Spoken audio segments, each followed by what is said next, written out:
Doctor, முருங்கை மரத்துல முருங்கை இலையில நன்மையை பத்தி பேசியிருந்தீங்க.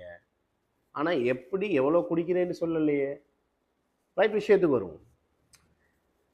இலை, முருங்கை இலையா நாம சாப்பிட்றதா இருந்தா மேக்சிமம் 70 கிராம் ஒரு நாளைக்கு, மேக்சிமம், அதிகபட்சம்.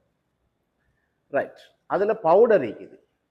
அப்ப பவுடர்னு சொன்னா மேக்சிமம் 11 டீஸ்பூன், கரண்டி, தேக்கரண்டி ஒரு நாளைக்கு.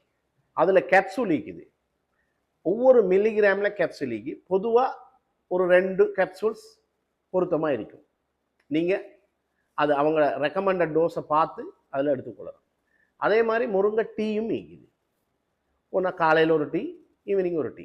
ஒவ்வொரு நோய்க்கு தக்கன நாம் சொல்கிறது அளவுக்கு தக்கன கூட்டி குறைக்கலாம். ஆனால் மேக்சிமம் டோஸ் நான் சொன்னேன். தேங்க்யூ.